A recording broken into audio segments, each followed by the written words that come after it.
હવે આજે 5 વાગ્યાથી માંડીને 8 વાગ્યા સુધી આ મોક ડ્રીલ ચાલવાની છે. એમાં તમારા જિલ્લામાં રાત્રે બ્લેકઆઉટ કરવાનું છે, એ સમય તમે જાણી લેજો. આજે શનિવારે ફરીથી એક વખત મોક ડ્રીલ છે, બ્લેકઆઉટ થશે, સાયરન વાગશે. તો તમે એ નોંધી લેજો કે તમારા જિલ્લાની અંદર બ્લેકઆઉટ કરવાનો સમય કયો છે. તો એ સમયે તમારે જાતે લાઇટ બંધ કરવાની છે. તો આના વિશે તમારી સાથે વાત કરીશ. મારું નામ રાજેશ શાહ છે અને તમે જોઈ રહ્યા છો ગુજરાતના સૌથી મોટા ડિજિટલ ન્યૂઝ પ્લેટફોર્મ ખબર છે.com. 7 મે 2025ના દિવસે ઓપરેશન સિંદૂર પછી જે એક મોક ડ્રીલ રાખવામાં આવ્યું હતું અને એ પછી આજે 24 દિવસ પછી ગુજરાતના 18 જિલ્લાઓની અંદર ફરીથી મોક ડ્રીલ રાખવામાં આવ્યું છે. અને આ વખતે જે મોક ડ્રીલ રાખવામાં આવ્યું છે એનું નામ ઓપરેશન સીલ રાખવામાં આવ્યું છે. હવે આજે 5 વાગ્યાથી માંડીને 8 વાગ્યા સુધી આ મોક ડ્રીલ ચાલવાની છે. એમાં તમારા જિલ્લામાં રાત્રે બ્લેકઆઉટ કરવાનું છે, એ સમય તમે જાણી લેજો. અને એ લાઇટ છે એ તમારે જાતે બંધ કરવાની છે. ડાયરેક્ટ તમારું કનેક્શન કપાઈ જશે કે એવું નહીં થાય. તમારે જાતે જ 8 વાગ્યાથી લાઇટ બંધ કરી દેવાની અને 8:30 વાગે પાછી લાઇટ ચાલુ કરી દેવાની. હવે ગુજરાતના જે જિલ્લાઓમાં રાત્રે 8 વાગ્યાથી માંડીને 8:30 વાગ્યા સુધીનો સમય જે જિલ્લામાં છે એમાં એક પાટણ છે, નવસારી છે, સુરત છે, જામનગર છે, કચ્છ છે, વલસાડ, અમરેલી, ગાંધીનગર અને સુરેન્દ્રનગર. આટલા જિલ્લા છે એમાં રાત્રે 8 વાગ્યાથી 8:30 વાગ્યા સુધી બ્લેકઆઉટ કરવાનું છે. આ સિવાયના જે બીજા જિલ્લા છે એમાં જુદો જુદો સમય છે અને અમુક જગ્યાએ માત્ર 15 મિનિટનો સમય આપવામાં આવેલો છે. અમદાવાદની અંદર 7:45 વાગ્યાથી 8:15 વાગ્યા સુધી બ્લેકઆઉટનો સમય છે. ગોધરામાં 8 વાગ્યાથી 8:15 એટલે 8થી 8:15 વાગ્યા સુધી બ્લેકઆઉટનો સમય છે. વડોદરામાં 7:30 વાગ્યાથી 7:45 સુધીનો સમય છે. ખેડામાં 8 વાગ્યાથી માંડીને 8:15 સુધી બ્લેકઆઉટ કરવાનું છે.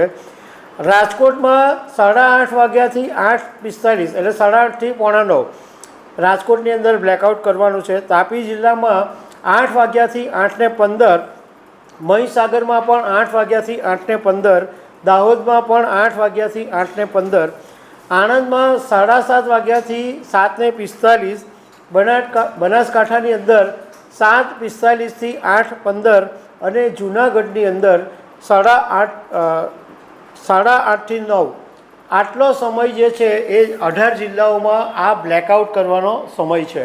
હવે આ જે મોક ડ્રીલ થવાનું છે એમાં કેટલાક મુદ્દાઓ છે કે જેમ કે યુદ્ધના સમયે હવાઈ હુમલો થવાનો હોય તો એની ચેતવણી આપતું સાયરન 5 વાગે વાગશે.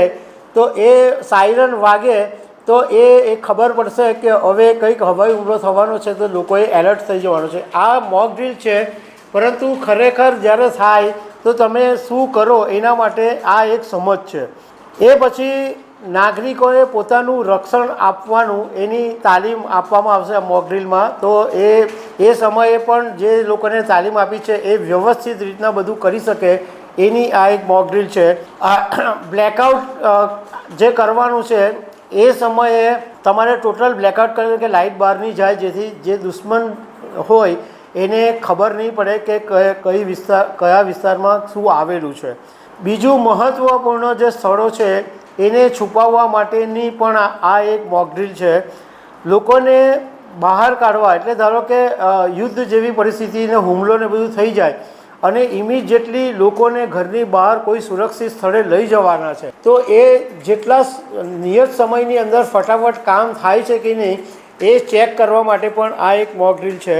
પછી બચાવ કામગીરીની અંદર જે ફાયર બ્રિગેડ કે NDRFની ટીમો કે બીજી જે ટીમો કામ કરતી હોય એ ટીમોને મદદ કરવાનું અને હોસ્પિટલે પહોંચાડવાનું, ફટાફટ સમયસર થાય કે નહીં, લોહી મળે છે કે નહીં.